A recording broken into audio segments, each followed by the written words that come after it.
Good morning everyone, my name is Pritam Kumar और आप सभी का स्वागत करता हूं मेरे YouTube channel bank and data house पे।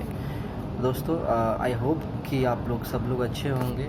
इस पैंडमिक की सिचुएशन में आप अपना ख्याल तो रख ही रहे होंगे, साथ के साथ आप आस पड़ोस का भी ख्याल रख रहे होंगे, ठीक है, क्योंकि बहुत ज़रूरी है कि हम सब लोग मिलजुल कर इस सिचुएशन में आगे बढ़ें। बाहर का सिचुएशन बहुत ख़राब है, जहाँ तक हो सके आप किसी न किसी की हेल्प कर सकते हैं। विद दिस नोट इस वीडियो को स्टार्ट करते। देखो, इस वीडियो का मकसद क्या है। इस वीडियो में कुछ इंपॉर्टेंट चीज़ें डिस्कस करने वाला हूँ।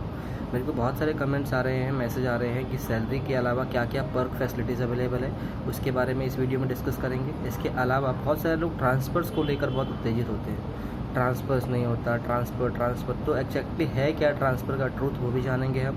उसके बाद प्रमोशंस क्या क्या हैं।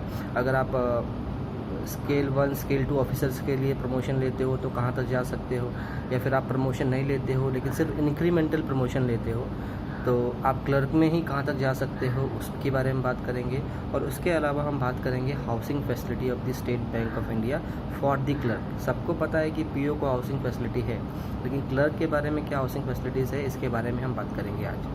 तो सबसे पहले स्टार्ट करते हैं सैलरी सेक्शन से। देखो, मैंने आपको पहले भी कई वीडियोस में आपको सैलरी स्लिप शेयर किया है और बताया है कि अगर आप न्यू ज्वाइन होते हैं तो आपकी सैलरी स्टार्ट होती है 29,400 के 700 के आसपास। 29 मतलब 29,400 से 700 के बीच में आपकी सैलरी स्टार्ट होती है। इस सैलरी के अलावा आपको पेट्रोल अलाउंस दिया जाता है। 20 लीटर का पेट्रोल लगभग 100 रुपये के हिसाब से 2,000 वो बन जाता है।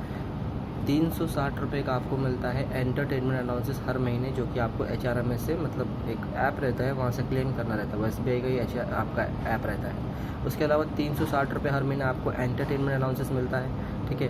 उसके अलावा क्या क्या मिलता है, देखो, उसके अलावा आपको एनुअल मेडिकल एड मिलता है 4,000 के आसपास। मतलब एनुअल मेडिकल एड मतलब आप कुछ लो ना लो, आपको साल में उतना क्लेम मिल जाएगा। उसके अलावा साल में 5 लीव इन कैश कर सकते हो। 5 लीव 5,000 के आसपास हो जाता है, ठीक है। 5 लीव आप इन कैश कर सकते हो। उसके अलावा LFC मिलता है 5,500 पर पर्सन के हिसाब से। अगर आपके डिपेंडेंट ज़्यादा हैं तो उतने डिपेंडेंट्स का भी मिलता है आपको। ये 2 साल में एक बार मिलता है या 4 साल में भी एक बार मिलता है, लेकिन अमाउंट बढ़ जाता है। 2 साल के लिए 5,500 रुपये पर पर्सन के हिसाब से मिलता है। तो ये कुछ फैसिलिटीज़ हैं जो आपको देती है स्टेट बैंक ऑफ इंडिया जब इनिशियली आप ज्वाइन होते हैं। ऑब्वियसली जैसे जैसे आप सर्विस आपकी बढ़ती जाएगी, बहुत सारे अलाउंसेस आपके ऐड होते जाते हैं। तो आने वाली वीडियोस में मैं और डिटेल में इसके बारे में डिस्कस करूंगा। फिलहाल ये वीडियो ज़्यादा लंबा हो जाएगा, इसके लिए सैलरी सेक्शन में इतना ही रखते हैं। मतलब ये कुछ पर्क्स हैं, बेनिफिट्स हैं जो आपको मिलता है स्टेट बैंक ऑफ इंडिया में जब आप एज अ क्लर्क ज्वाइन होते हैं। उसके बाद सबसे इम्पॉर्टेंट चीज़ है ट्रांसफ़र, जिसके बारे में बात करना बहुत ज़रूरी है। देखो, ट्रांसफ़र्स की बात करूं तो 2 साल पहले के बैच से लेकर अब तक जो भी नोटिफिकेशन आ रहे हैं उसमें साफ साफ लिखा है there is no inter circle transfer, inter state transfer. इसका मतलब क्या है, मजाक थोड़े ना है। इसका मतलब ये है कि जो लोग भी रिक्रूट हो रहे हैं इस साल, पिछले साल, उसके पिछले साल, उन लोगों को inter circle transfer and inter state transfers मिलना बहुत मुश्किल है। क्योंकि मिलना बहुत मुश्किल इसलिए है क्योंकि नोटिफिकेशन में साफ साफ मेंशन कर दिया गया है कि देयर इज़ नो ट्रांसफ़र। फिर भी स्पाउस ग्राउंड पे और बहुत कुछ रहता है। अब इंटरनली मुझे इतना नहीं पता, जैसे जैसा एक्सपीरियंस होगा मैं आपको बताऊंगा। बट ये मान के चलो कि 90 to 95% सिचुएशंस में अगले 4-5 साल तक आपको जो है कोई भी किसी भी तरह का ट्रांसफ़र्स नहीं मिलने वाला है। एटलीस्ट 5 साल लगा के चलो। तो ट्रांसफ़र्स के बारे में अपने दिमाग से बातें निकाल दो। अगर अदर स्टेट जा रहे हो तो ये सोच के जाओ कि भैया ट्रांसफ़र्स नहीं होने वाली है, अदरवाइज़ अदर स्टेट मत जाओ। और इस बात से मुझे एक और बात याद आई कि मैंने LPT के रिगार्डिंग जब कल वीडियो बनाई थी तो बहुत सारे कमेंट ऐसे आ रहे थे कि सर आप मिसगाइड करते हो। देखो, वो मेरा पॉइंट ऑफ व्यू है। मैंने वीडियो में क्या बोला कि उस स्टेट से अप्लाई करके सिलेक्शन ना लेने से बेहतर है कि उस स्टेट में अप्लाई करो जहाँ पे आपको अपॉर्चुनिटी क्रिएट हो सकती है। तो फाइनल डिसीजन आपका रहता है, ठीक है। मैं किसी को मिसगाइड नहीं कर रहा हूँ, जस्ट मेरा पॉइंट ऑफ व्यू है जो आपके सामने मैं रखता हूँ, ठीक है।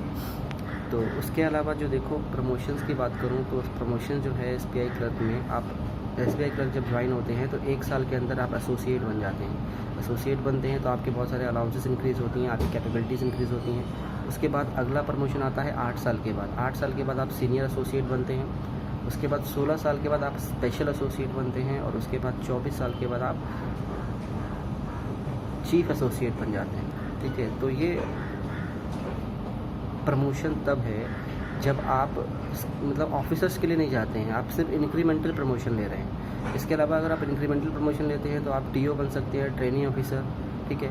या फिर JM से आप जा सकते हैं 5 साल में।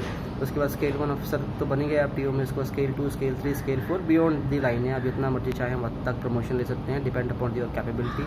आपकी लर्निंग क्या है, आप कितना काम कर सकते हैं, उसके ऊपर डिपेंड करता है। ठीक है, तो इस वीडियो का लास्ट मुद्दा क्या है, हाउसिंग फैसिलिटीज़। देखो बहुत सारे बच्चों को नहीं पता है कि SBI हाउसिंग फैसिलिटीज़ भी प्रोवाइड करती है, स्पेशली क्लर्क को।